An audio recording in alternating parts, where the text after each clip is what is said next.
Parlons. Design. Parlons. Design. Parlons. Designer avec soin, ça pourrait être la devise de Jony Ive, et aujourd'hui on va parler de lui, on va parler de son parcours, on va parler de sa philosophie de design afin de vous la faire découvrir. Alors ça va devenir un petit peu un rituel. Déjà dans le dernier épisode de la saison 2, on avait parlé de l'histoire d'un designer, on avait parlé de Don Norman, et c'est une des inspirations de Jony Ive.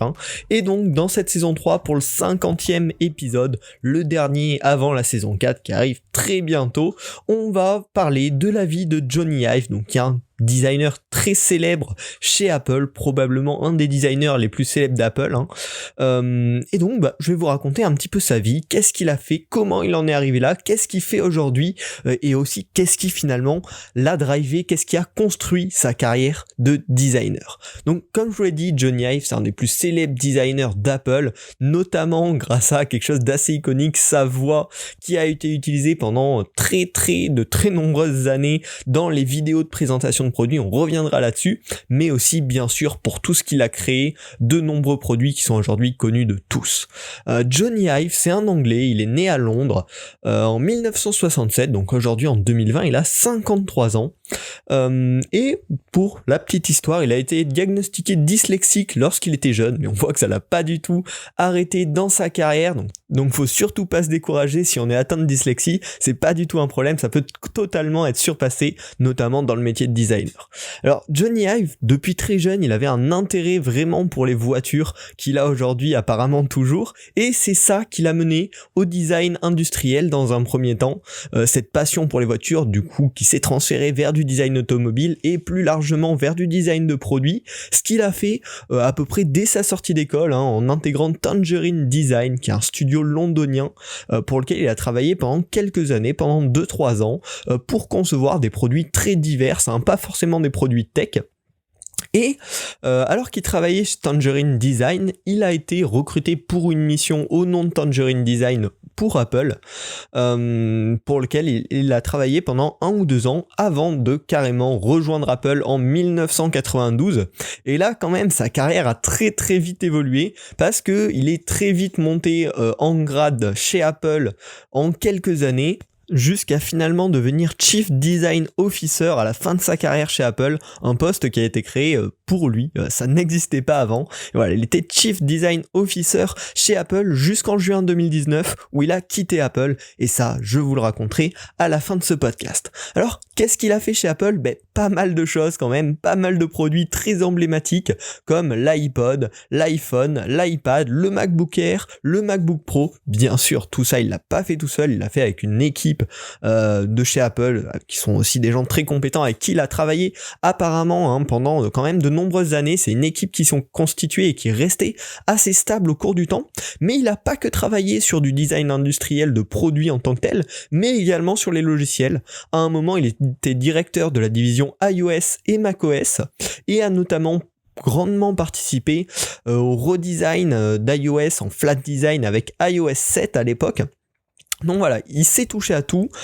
Il a vachement cette vision périphérique de tout ce qui se passe dans le domaine du design lorsqu'il était chez Apple, notamment du produit, en allant au logiciel, en passant par la présentation de ses produits. Il a tout ce point de vue assez global qui lui a apporté quand même, je pense, un gros avantage dans sa carrière.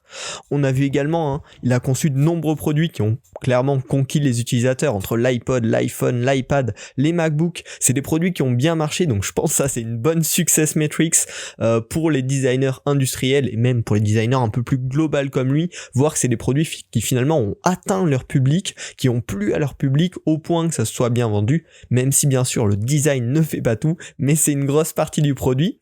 Et puis ce qui est intéressant aussi dans sa carrière, c'est que finalement il a aidé à faire monter, à promouvoir le design au sein d'Apple, notamment avec le retour de Steve Jobs en 1997, au moment où Apple était pas dans un super état. Ils ont très vite refait monter le design en tête de la stratégie d'Apple pour en faire ce qu'Apple est devenu aujourd'hui. Et donc c'est quand même un acteur assez important dans le fait de mettre le design au cœur des entreprises, au cœur de la création de nouveaux produits, et pas que ce soit d'abord le marketing, mais vraiment la conception, le besoin de répondre aux attentes des utilisateurs et de leur proposer des produits qui les aident, qui leur apportent vraiment une plus-value au quotidien.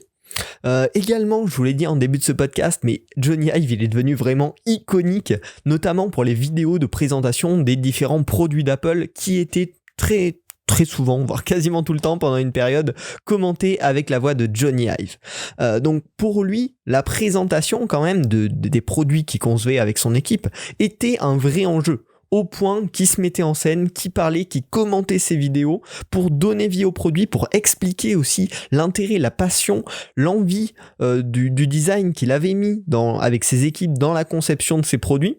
Donc finalement, je pense que pour lui, le marketing produit, c'est quand même une part de l'expérience des utilisateurs, hein, de l'expérience d'achat, d'expérience d'utilisation, et c'est quelque chose d'assez marquant par rapport à Jony Ive, que c'est peut-être la chose pour laquelle il est le plus connu par le grand public. En faisant mes recherches pour ce podcast, j'ai d'ailleurs trouvé une vidéo de 1h15 compilée sur YouTube de toutes les présentations de produits commentées avec la voix de Jony Ive.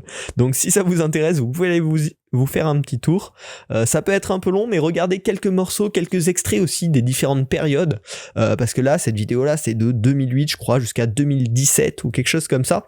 Donc ça montre aussi la manière dont étaient conçus les produits en fonction des années, la manière dont c'est présenté, et donc il y a quand même des choses à tirer de cette vidéo qui peut paraître un petit peu ridicule quand même, d'1h15, mais c'est pour vous faire voir vraiment, visualiser à quel point c'est devenu un petit peu iconique, presque une blague, ces vidéos de présentation qui étaient d'ailleurs toujours très léchées, hein, avec la voix de Jony Ive qui est devenue iconique par rapport à ses produits qu'il a conçus. Alors désormais, il n'est plus chez Apple. En juin 2019, ça a été annoncé. C'était un petit peu le coup d'éclat. Il est parti d'Apple, mais il n'est pas parti bien loin, hein. Il a fondé le studio Love From, qui est un studio bien sûr de design avec pour principal client Apple. Donc c'est pour ça qu'ils vont encore rester, hein, en étroite relation et travailler sur de nouveaux projets. Mais il a décidé qu'il allait essayer de plus s'orienter sur les wearables, donc tout ce qui est montre, collier ou autres technologies qui se portent connecté un petit peu sur les objets de santé. Donc c'est là où aussi on est quand même très proche, hein, d'Apple avec l'Apple Watch notamment, qui est clairement dans cette catégorie wearable et santé. Et aussi il a indiqué qu'il allait se pencher sur les projets qu'il passionnait personnellement. Bon, ça c'est un petit peu plus vague, mais c'est vraiment un détachement, le fait de vraiment se lancer dans sa propre envie, sa propre vision, malgré que la vision d'Apple était énormément portée par Jony Ive, surtout dans les dernières années où il était Chief Design Officer. Il n'y a pas énormément d'informations, hein, sur ce qu'ils font sur Love From, alors que ça fait maintenant plus d'1 an que ça existe. Il n'y a même pas de site web.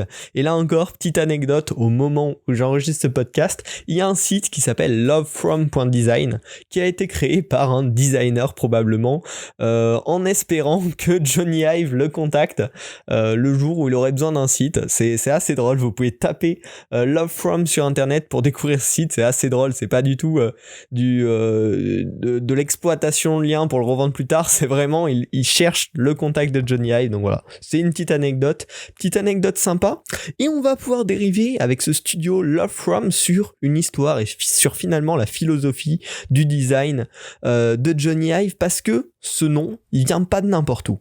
Il vient, selon les dires, hein, de Jony Ive même, d'une discussion qu'il avait eue avec Steve Jobs, avec qui il était quand même assez proche, dans lequel Steve Jobs aurait dit: l'une des motivations fondamentales est que lorsque vous faites quelque chose avec amour et soin, même si vous ne rencontrez probablement jamais les gens pour qui vous le faites, et vous ne leur serrerez jamais la main, en faisant quelque chose avec soin, vous exprimez votre gratitude à l'humanité, aux espèces.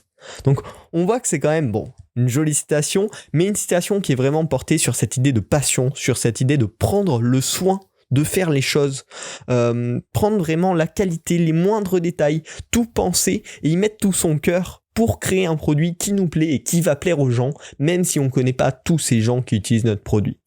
L'idée derrière ça, c'est que on pourrait des fois entendre que les gens ils s'en fichent d'un produit bien conçu, ils vont à peine le remarquer, mais pour Jony Ive, c'est vraiment pas cette philosophie-là. Non, les gens ne s'en fichent pas. Un produit qui est soigné, qui est bien travaillé, qui a été fait avec amour, sera reconnu, et ce sentiment sera transmis aux futurs utilisateurs, aux gens qui profiteront de ce produit. Donc prendre soin de ce qu'on fait, et les utilisateurs sentiront cette émotion, et ça c'est vraiment en tout cas la philosophie que Jony Ive porte en lui et porte beaucoup avec ce nouveau studio Love From. Et c'est une philosophie dont je pense on peut pas mal s'inspirer, hein. Au moins en tant que driver, un petit peu comme état de motivation, c'est quand même une jolie motivation qui a bien fonctionné pour lui et qui peut bien fonctionner pour nous. Pour l'appliquer, c'est assez simple en fait, c'est voilà, vraiment mettre du cœur, vraiment prendre soin de ce qu'on fait. Ça s'affecte à plusieurs niveaux. Déjà, prendre soin de l'équipe avec qui on travaille, hein. C'est quelque chose qu'il a fait. Il a conçu une équipe au fur et à mesure des années. Là, dans son nouveau studio Love From, il est parti avec un de ses associés avec qui il travaille depuis très longtemps. Donc, concevoir une équipe et apporter son soin à cette équipe pour aussi la faire évoluer et la faire grandir. Apporter bien sûr du soin aux produits qu'on est en train de concevoir avec les moindres petits détails qui vont faire que l'expérience va être géniale et on verra, les utilisateurs verront en tout cas que ce produit il a été travaillé jusqu'au bout et qu'on a essayé d'en faire quelque chose de génial, de quelque chose qui plaît. Et enfin, le dernier point, bien sûr, la présentation, prendre soin de la manière dont on présente nos créations, dont on présente nos idées, nos produits, nos services, pour bien les mettre en valeur et pour transmettre cette passion, cette envie jusqu'au bout. J'espère que ça vous aura inspiré. Dernière petite info, petit fact sur Jony Ive. En 2012, il a reçu le titre de chevalier commandeur de l'ordre de l'Empire britannique. C'est juste un petit fact comme ça, je trouvais ça vachement stylé quand même. Donc voilà, notre Sir Jony Ive est chevalier commandeur de l'ordre de l'Empire britannique. Bravo pour un designer. Finalement, la conclusion de ce podcast, et je pense que ça va bien avec la fin de cette saison 3, hein, c'est designer avec passion, avec soin, pour transmettre finalement le goût d'un bon produit. C'est ce que j'essaye aussi de faire avec ce podcast, de vous transmettre la passion, l'envie de créer des nouvelles choses, de designer des nouvelles choses, de tester de nouvelles choses. Donc je vous invite bien sûr à vous abonner à Parlons Design pour la saison 4, pour plus d'inspiration, pour plus d'histoire, pour plus d'astuces, d'outils, et voilà, toutes ces choses qui tournent autour du design d'interface numérique et un petit peu plus large encore, comme on l'a vu aujourd'hui avec Jony Ive. J'espère que ce podcast vous a plu. On se retrouve très bientôt, d'ici 2 semaines probablement, pour la saison 4 de Parlons Design. À très vite, salut.